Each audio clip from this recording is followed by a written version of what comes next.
Si vous souhaitez ne pas perdre la tête, ne lisez pas. Ne lisez pas. C'est bête. Si vous souhaitez ne pas perdre la tête, la voir rouler et danser sur l'air bête, battre la campagne, partir en goguette. Ne lisez pas, c'est bête. Oui, si vous souhaitez vivre paisiblement, cultivez votre jardin tranquillement, aimez les vôtres sans désagrément. Ne lisez pas, c'est bête. Fuyez les auteurs dramatiques, fuyez les poètes romantiques, fuyez leurs écrits tragiques, comiques, fuyez ces vieilles larmes, ces vieilles biques, fuyez les auteurs dramatiques, fuyez les poètes romantiques, fuyez leurs écrits tragiques, comiques, fuyez ces vieilles larmes, ces vieilles biques. Nous vous aurons mis en garde, chers amis. N'écoutez pas ce récit où vos vies iront de mal en pis. On vous aura prévenu. Alors tant pis. Si vous souhaitez ne pas perdre la tête, la voir rouler et danser sur l'air bête, battre la campagne, partir en goguette. Ne lisez pas, c'est bête. Oui, si vous souhaitez vivre paisiblement, cultivez votre jardin tranquillement, aimez les vôtres sans désagrément. Ne lisez pas, c'est bête.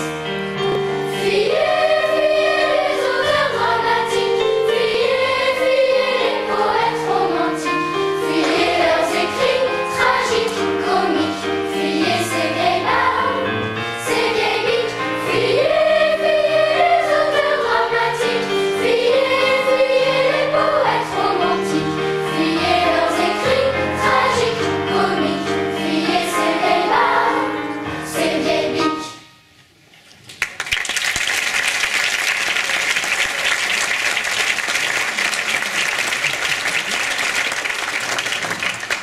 Dans un paisible village de la Mancha vit un gentilhomme du nom de Kirana.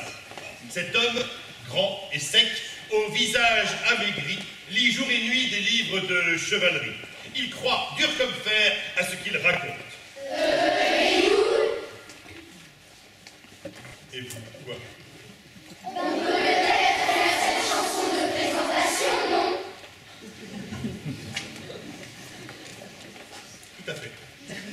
Mesdames, Messieurs, chanson de présentation.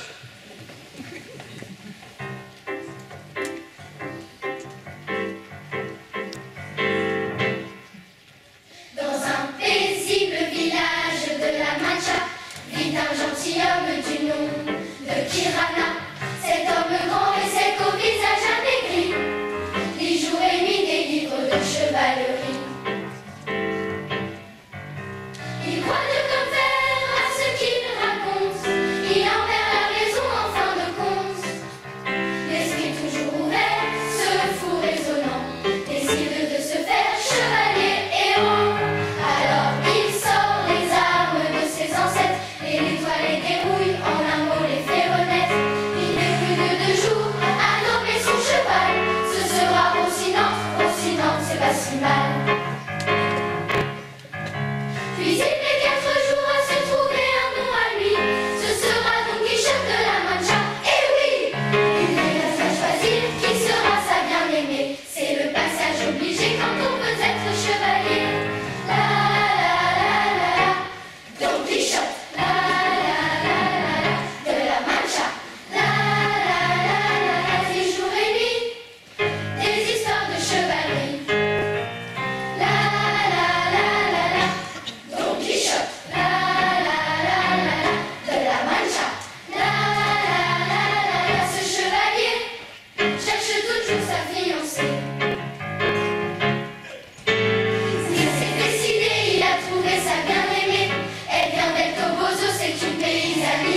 de juillet, Don Quichotte de la Mancha, sans prévenir sa gouvernante, sa nièce, le curé, ni son ami le barbier, part à l'aventure sur son vieux cheval.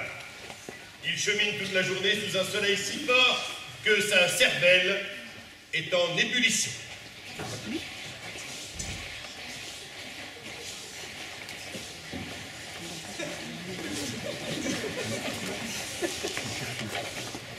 Après avoir parcouru plus de 2000, Don Quichotte voit une troupe de marchands qui se rend à Murcia pour acheter de la soie.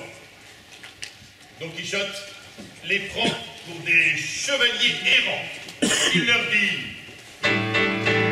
arrêtez-vous, chevalier, je veux que vous confessiez qu'il n'y a pas de plus belle que ma demoiselle. Comment ça? Qui est-elle? Bande d'ingrats, c'est la reine de la Mancha, ma Dulcinea. Oui, mais non, on ne la connaît pas. On ne peut pas vous dire si c'est la plus belle. Vous n'auriez pas un portrait ou quelque chose? Vous ne méritez que mon mépris. Vous n'avez rien à faire ici. J'ai compris. Vous voulez la guerre. En garde et croisons le fer. Bien de chance, chevalier, vous devriez confesser qu'il n'y a pas de plus belle que ma demoiselle. Non, toujours pas. Mais c'est pas possible ça. C'est la reine de la Mancha, ma Dulcinea. Il charge la lance baissée sur eux. Il est certain d'être victorieux. Les Rossinantes trébuchées tombent à terre. Don Quichotte s'envole dans les airs, dans les airs, dans les airs. Don Quichotte s'envole dans les airs. Don Quichotte s'envole dans les airs. Il ne peut plus se lever. Il crie: je vais vous corriger. Les marchands s'approchent en riant et le bastonnent inévitablement. Aïe, couille, aïe, aïe, couille, aïe, aïe, couille, couille, aïe, aïe, couille, aïe, couille, aïe, Vous savez pas ce qui fait la plus mal? Ce n'est pas les couilles, non, c'est d'être incompris. aïe, couille, aïe, aïe, couille, aïe, aïe, couille, couille, aïe, aïe, couille, aïe, couille, aïe, aïe, aïe, aïe, couille, aïe,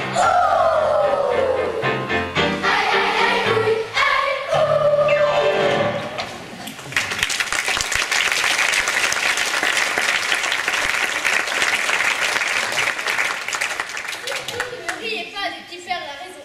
Surtout, ne riez pas de qui perd la raison. Surtout, virgule, ne riez pas de qui perd la raison. Alors, les marchands reprennent leur route en se moquant de ce fou furieux de Don Quichotte qui a voulu les attaquer, tandis que notre héros, en pleurant, rentre chez lui. Il y retrouve le curé, le barbier, sa gouvernante et sa nièce. Ils sont tous très inquiets et parlent de ces livres qui lui ont chamboulé la tête. Mais qu'est-ce qui lui arrive? Mais il est en train de tomber fou. Ce sont les livres, les responsables de cette folie. Rocinante, puis Dulcinée, mais que va-t-il encore inventer? Quand comprendra-t-il qu'il ne faut pas lire? Ça ne peut que lui porter préjudice. Tout le monde sait ça. Il faut s'organiser. Il faut arrêter ça. il faut s'organiser, il faut arrêter ça. On ne peut pas le laisser dans cet état. C'est à cause de tous ces livres qu'il a lus, qu'il faut qu'on le délivre, car le pauvre homme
va très vite s'apercevoir de ce que nous avons fait.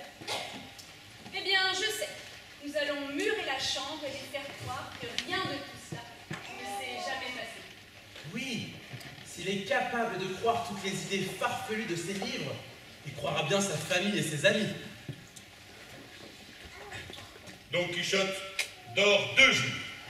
Et lorsqu'il sort de son lit, la première chose qu'il fait, évidemment, c'est d'aller retrouver ses livres. Mais il ne retrouve rien. Et immédiatement, il interroge la gouvernante. C'est le cas. Non, plutôt un enchanteur. Un magicien. Un mage? Non. C'est le grand Muniaton, je crois. Ne serait-ce pas plutôt Freston? Je ne sais si c'est Freston, Friton ou Fanfaron, le nom de cet histrion est peut-être bien Friton. C'est Freston l'enchanteur, il n'y a aucun doute. Il était écrit qu'il croiserait ma route. Freston, tel est bien son nom. Allez, dis-moi que j'ai raison. Mais je ne sais si c'est Freston, Friton ou Fanfaron, le nom de cet histrion est peut-être bien Friton. Friton, Fenestron, Trifon ou Zébulon. Simon, Fabulon, c'est en on que finit son nom. C'est Freston l'enchanteur, il n'y a aucun doute. Il était écrit qu'il croiserait ma route. Seulement voilà, méchant petit sorcier, il est aussi petit que je vais affronter un de mes chevaliers en combat singulier. Oui, c'est pareil. Ma destinée, mais je ne sais si c'est Freston, Friton ou Fanfaron. Si c'est écrit, c'est gravé.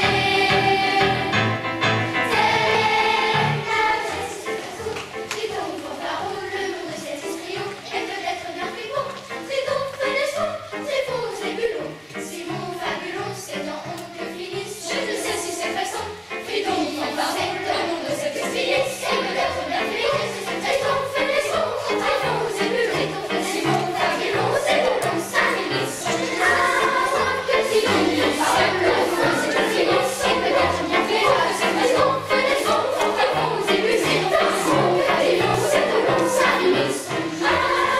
Que si cette sens est finie, c'est peut-être bien Friton. Triston, Fenestron, Trifon ou Zébulon. Simon, Fabulon, c'est en on ça finit.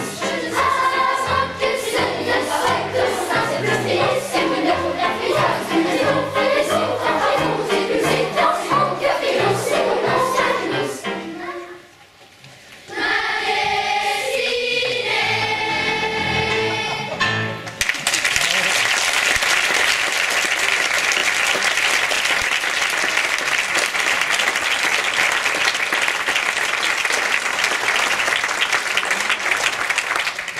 La colère monte au crâne de Don Quichotte. Il demeure 15 jours tranquille en cachant bien qu'il veut repartir.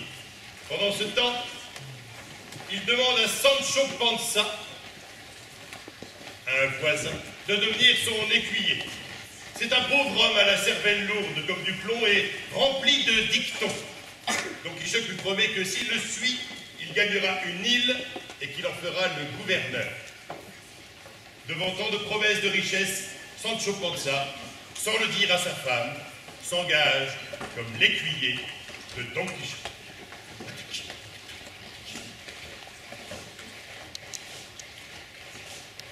Au petit matin, il découvre 30 ou 40 moulins. Des moulins à vent que Don Quichotte, dès qu'il les voit, dit « Waouh !»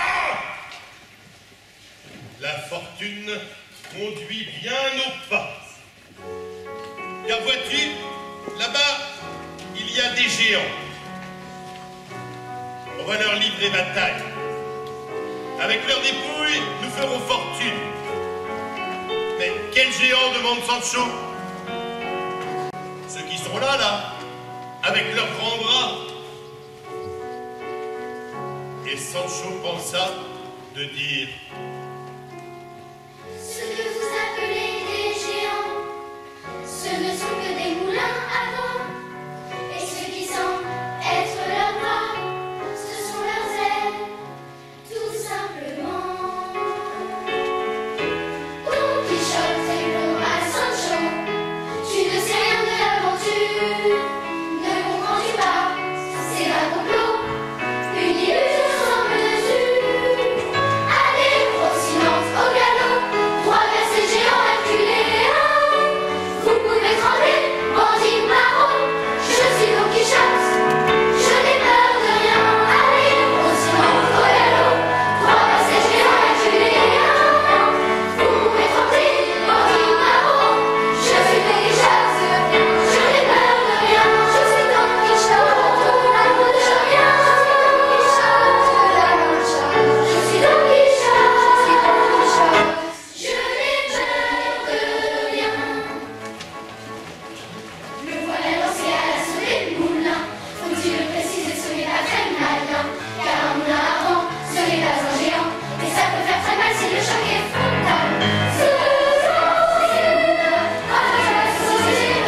vois, mon brave Sancho, dit Don Quichotte, c'est à cause de ce Freston, celui qui m'a volé mes livres. C'est lui qui a changé ces géants en moulins au dernier moment.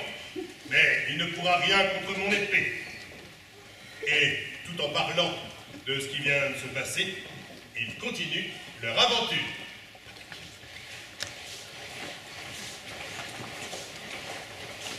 Soudain, apparaissent sur le chemin 2 moines de Saint-Benoît. Ils sont montés sur d'énormes mules noires. Derrière eux vient un carrosse, accompagné de 4 ou 5 hommes à pied. Dans le carrosse est une dame. Ce sont, sans aucun doute, les enchanteurs de Freston qui emmènent dans ce carrosse une princesse qu'ils ont enlevée. Et donc, Don Quichotte se décide à délivrer la princesse. Don Quichotte se lance sur un des moines de tête baissée. Celui-ci se laisse tomber sur le côté. L'autre religieux prend la fuite apeurée. Sancho se jette sur lui pour le dépouiller. Mais, c'est un scandale, mais que font nos héros? Mais, c'est un scandale qu'ils arrêtent leur numéro. Le valet se rue sur Sancho pour l'assommer. Pendant qu'un écuyer s'attaque à notre chevalier. Don Quichotte est blessé, sa tête est fracassée. Alors c'est seulement son oreille qu'on lui a coupée. Ouf, j'ai cru que j'étais mort. Bon, c'est quand même rassurant, mais bon, une oreille en moins, c'est embêtant. Et ça doit faire mal. Oh si, quand même, une oreille en moins. Aïe, aïe, aïe, ça doit faire mal, mais que faut-il à nos héros? Aïe, aïe, aïe, ça doit faire mal, un peu là, ça fait trop. Don Quichotte riposte, notre chevalier tire son épée. Et d'un coup sec et net, il lui coupe le nez. Bien fait. Et il a tout le gelé, on dirait qu'il l'assommait. Don Quichotte a vaincu, mais plus qu'une oreille. Ah ah ah, ça c'est rigolo, pas nous en cause de cette merveille. Ah ah ah, oui vraiment c'est amusant, Don Quichotte a vaincu, mais plus qu'une oreille.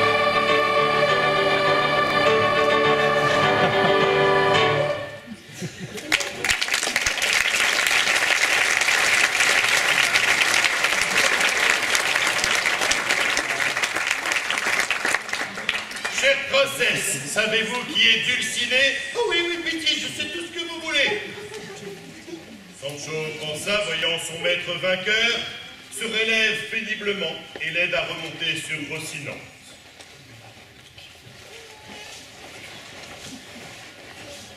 Après avoir cheminé 2 longues heures, il s'arrête dans une prairie pleine d'herbes fraîches.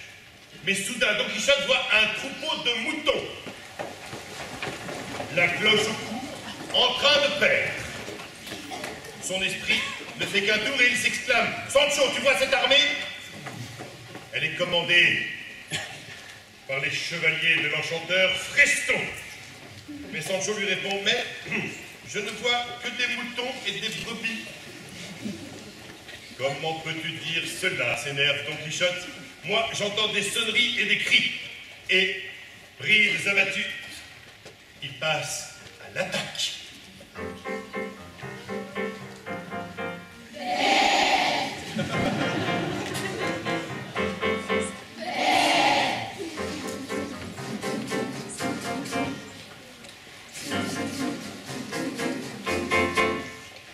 Les bergers médusés regardent ce fou chargé qui décime à lui seul la moitié du troupeau. Ils attrapent des pierres et commencent à les lancer en visant Don Quichotte.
tout étourdi, lui répond: mais qui? As-tu vu ce meunier plus valeureux que moi? Et puis, Samson. Et puis, Samson. Il répond que je prenne un surnom. Tous les chevaliers en ont un. Je suis donc Don Quichotte de la Mancha, chevalier de la triste figure. Excuse-moi.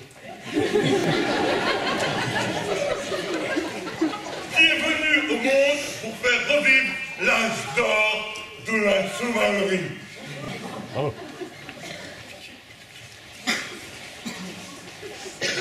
Est-ce que ce sont les coups qu'il a reçus?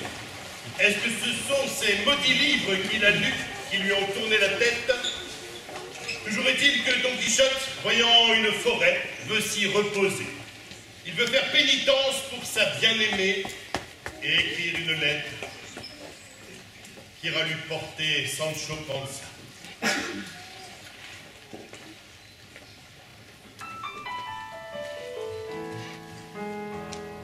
Vois ce que je vais écrire à Dulcinée del Toboso. Toi qui ne penses qu'à te nourrir, prends ça comme une leçon, ami Sancho.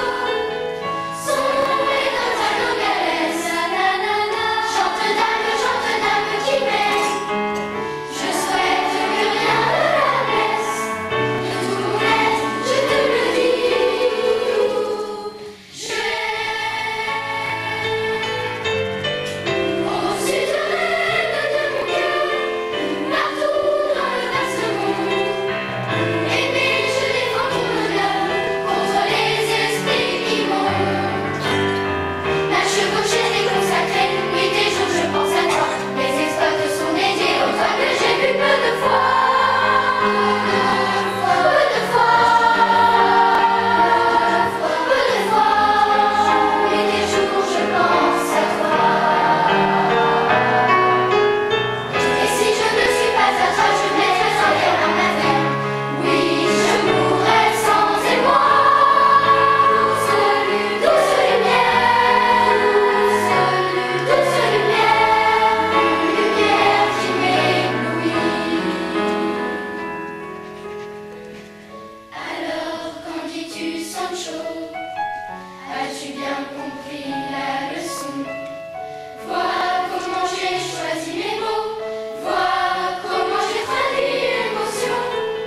Alors, qu'en dis-tu, Sancho? As-tu bien compris la leçon? Vois comment j'ai choisi mes mots, vois comment j'ai traduit l'émotion. L'émotion.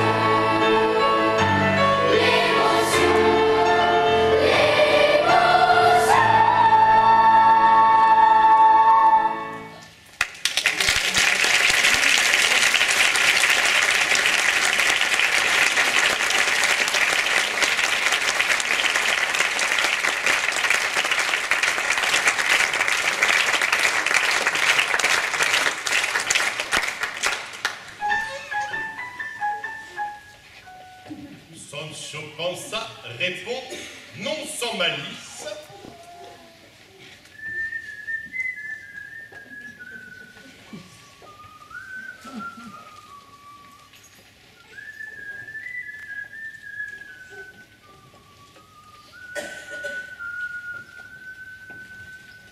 Écoutez, écoutez, maître, je la connais, cette donne Nogales.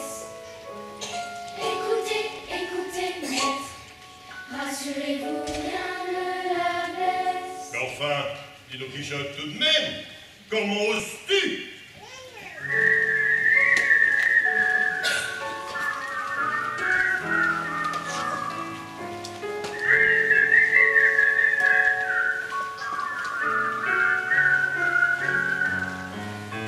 Je vous le dis, elle n'a peur de rien, elle braille, elle fait l'un de ses foins, et n'aime rien qu'avec son parfum, elle éloigne le danger, ça c'est certain.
Sinon, je te coupe en deux. Alors, Sancho répond, vous pouvez compter sur moi.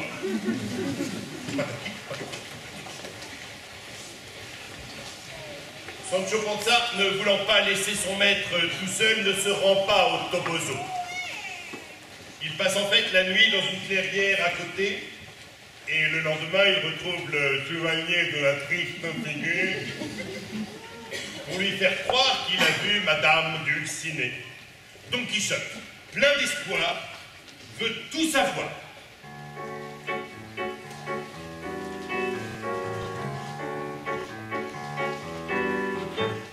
Dis, quand tu es arrivé, que faisait-elle?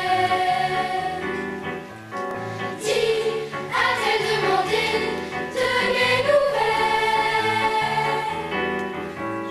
Quand tu l'as trouvée, brodait-elle mon épopée? La lettre, aussitôt qu'elle l'a eue, l'a-t-elle embrassée? Non.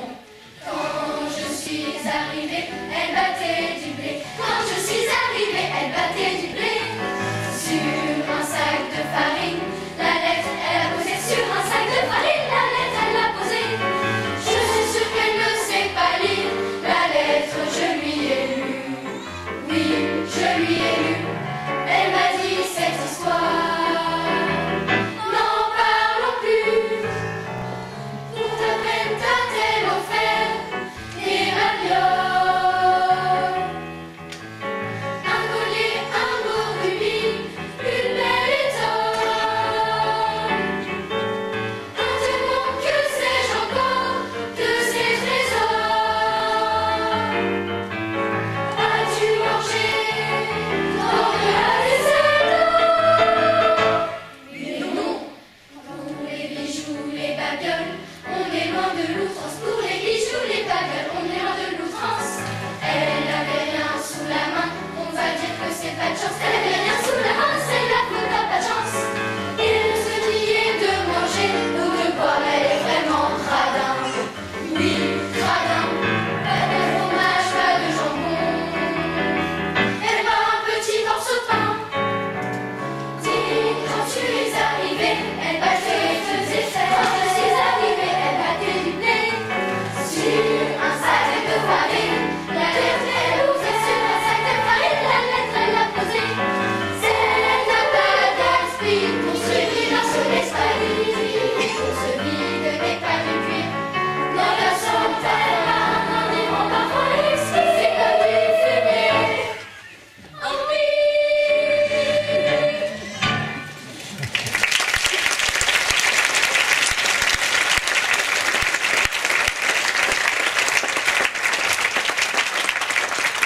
Don Quichotte s'exclame, c'est Dulcinée qui a raison.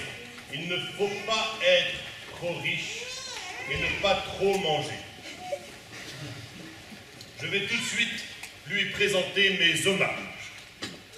Mais Sancho, ne sachant comment se dépêtrer de son mensonge, lui répond, maître, il vaut mieux faire envie que pitié. Je vais aller la chercher, profiter de ce temps pour vous faire présentable. Don Quichotte, trouvant l'idée très bonne, accepte. Et c'était ainsi que Sancho, sans savoir ce qu'il pourrait inventer, part sur son âne. En route, il croise 3 paysannes rougies et ridées par le soleil sur leurs ânes. Aussitôt, il retourne vers son maître et lui dit « Regardez, la voilà !»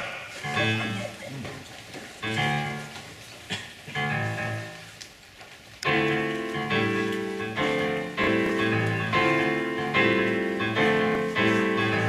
dirait plutôt des paysannes qui reviennent gaiement de leur marché.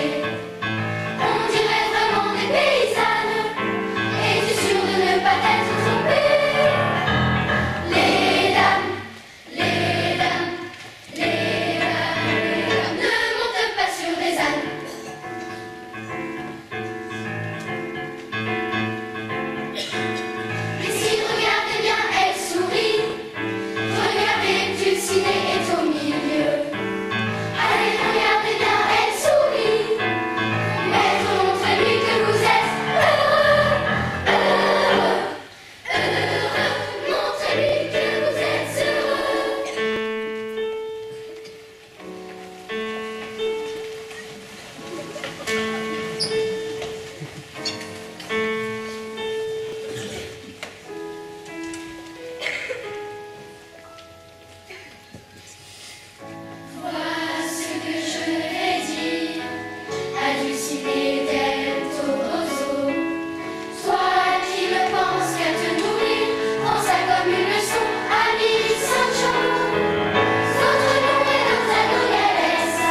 s'écarte pour laisser le passage et il s'écrie malheureux, Sancho, Freston l'enchanteur est bien méchant avec moi. Il a voulu me priver de voir et d'entendre ma Dulcinée telle qu'elle est. Je suis le plus malheureux des hommes. Puis il baisse la tête et garde le silence. Sancho, pris de pitié pour son maître, le tire par le bras et le fait asseoir au pianana. Nos deux aventuriers sont entourés par la solitude et la peine. Quand soudain, de derrière un bosquet de chênes verts, jaillit une voix. Je suis le chevalier au miroir. J'ai le bonheur de servir la plus belle des femmes, la dame de mon cœur. Je suis le chevalier au miroir. J'ai le bonheur de servir la plus belle des femmes, la dame de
miroir s'exécute en disant qu'aucune femme ne peut rivaliser avec Dulcinée.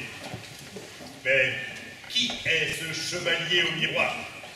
Pour tout dire, il s'agit de Samson Carrasco, un jeune ami du curé et du barbier. Il ne s'avoue pas vaincu, comme le raconte la suite de l'histoire, mais nous verrons ça plus tard. Don Quichotte continue ses aventures. Un jour, il voit un spectacle de marionnettes. Croyant que le conte est vrai, il sort son épée et décapite toutes les poupées de brigands qui voulaient enlever une princesse.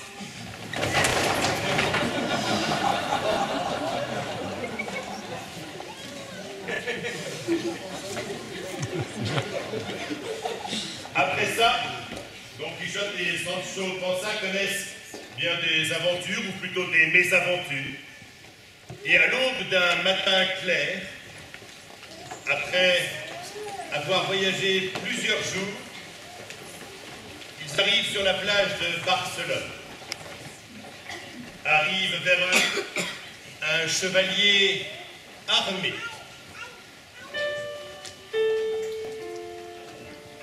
Je suis le chevalier de la Blanche. Je suis ici pour me battre contre toi. À moins que tu ne concèdes que la dame que j'aime est bien plus belle que Dulcinée del Toboso.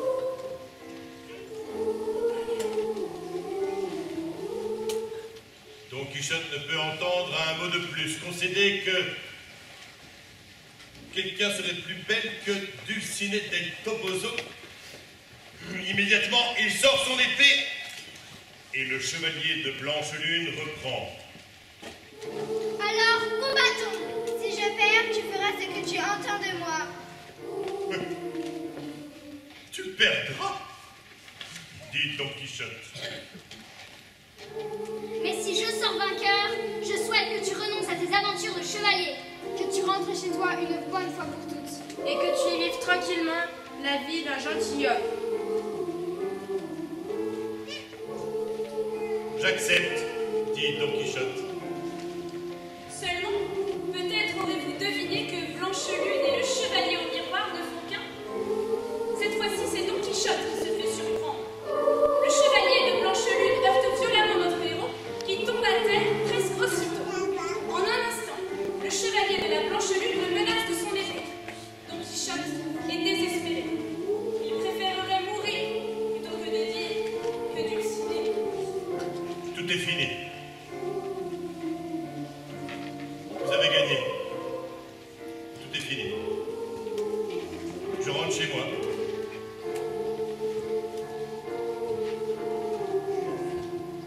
J'accepte.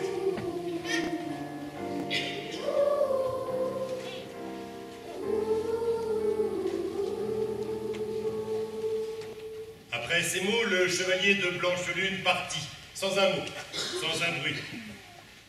Que dire de la tristesse de Sancho Panza, voyant son maître vaincu?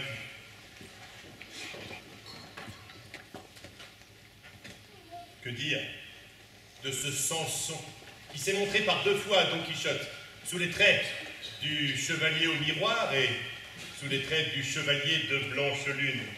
Il avait promis de faire rentrer Don Quichotte dans son village. Que penser de ce genre d'individus qui veulent rendre sages les plus plaisants des fous? Pourquoi ce Samson a-t-il voulu nous priver des aventures de Don Quichotte de la Mancha et de Sancho Panza?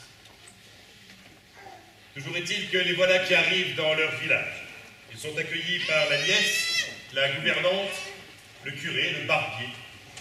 Mais Don Quichotte ne se sent pas bien. Il demande son lit. Tout le monde est très inquiet. Alors Don Quichotte dit: mes amis, j'ai été fou de croire tout ce qu'il y avait dans les livres de chevalerie. Je vous demande pardon pour tous les chagrins que je vous ai causés. À présent, je suis en paix. J'ai vécu comme un fou et je meurs comme un sage. Adieu. C'est sur ces dernières paroles qu'il rend l'âme, entouré de tous ceux qui l'aimaient. Ici s'arrête le récit de Don Quichotte de la Mancha et de Sancho Panza.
plus fou.